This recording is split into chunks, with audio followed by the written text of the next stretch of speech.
Hello everyone, welcome to yet another episode of The Building Consultant. My name is Sam Wanyweke and I'm your host. Here we seek to challenge, to educate and to inspire you on your journey of construction. Today we want to have a look at factors that we need to consider in the selection of a piece of land that you intend to build. So saying that do not buy that land before I watch this video.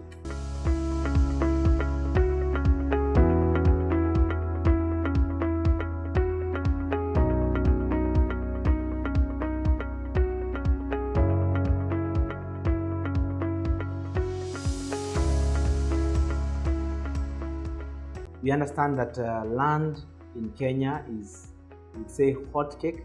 It is massively being sold, and the values of the land value has been increasing in price over the years, and especially within the Nairobi region, that is happening at a very increasing rate.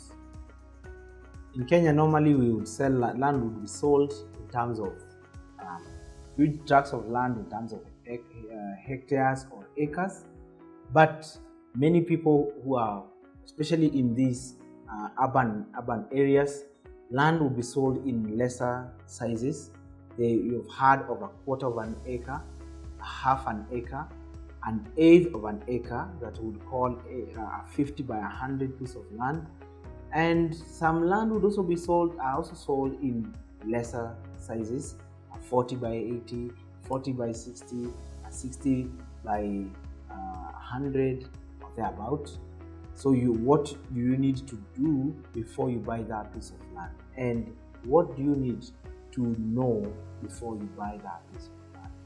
But before I talk about the factors that you need to consider before you buy your land, I also would want to say that land, the cost of land depends on the place that this land is located.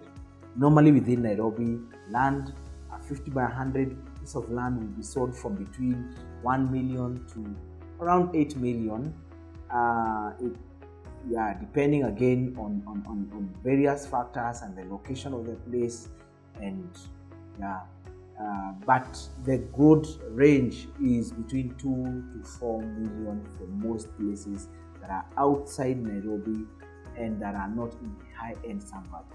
The high-end suburbs would even be more than 8 million depending on the place. So what are these factors that we are talking about today that you need to know before you buy that land to settle? First thing that you need to know is that you need to acquire a land that has proper documentation. What do I mean? I mean a land that either has a genuine title deed or a land that has a share certificate, if at all it is land that is not yet fully subdivided, and the main title is also genuine. So make sure you obtain a piece of land that has proper documentation. Otherwise, you may end up building on someone else's land, and that might result to court cases that you would not be comfortable addressing. Second thing that you need to know about that piece of land that you intend to buy is you need to buy a land that has been properly surveyed. That is, it has properly demarcated, we call them beacons, that is the end point of your land. I would also suggest that you also bring a qualified surveyor to do the work of reconfirming the land. Otherwise, there are cases in which people have bought land where the beacon has either been moved into their land or it has been extended into someone else's land, and that results to problem, because when you have your survey plan and the land is not properly demarcated, then you end up either doing a small house or crouching into someone else's land, and that would result to a court case. The third thing that you need to know is the soil condition. We have various types of soils.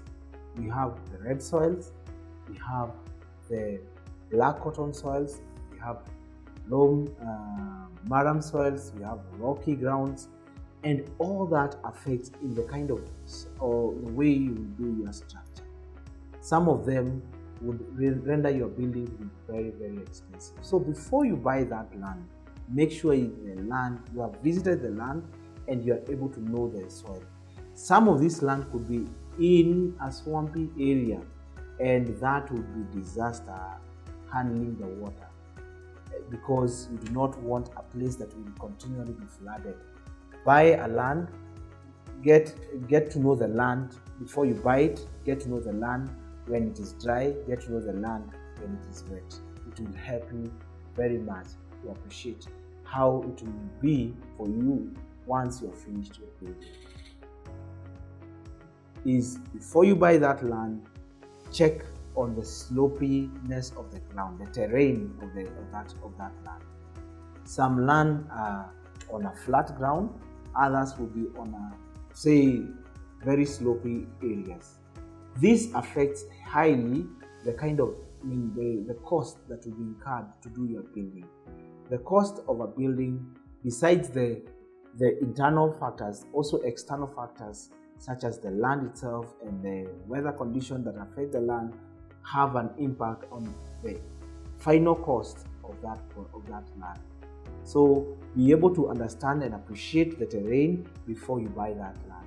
Otherwise, you might buy a land that will give you a lot of hard time or hardship before you start or get things done right.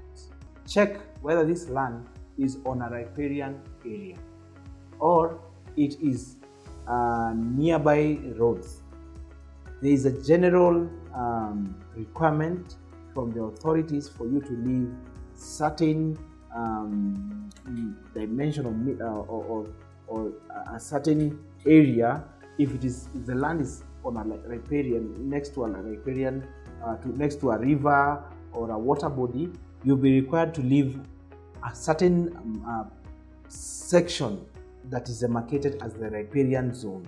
That might dent the space that will be left for you to do your building. And so before you buy the land, know whether it's on a riparian, next to a water body, or you also need to know whether it's next to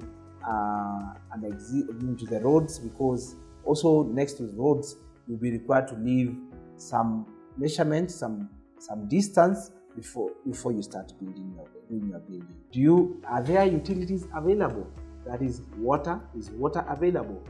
Electricity, is electricity available? Maybe at the moment they may not be available, but you need to do a check and know what is the possibility of you having these amenities available in the shortest time, because we understand water problems and electricity problems is quite a major problem in Kenya.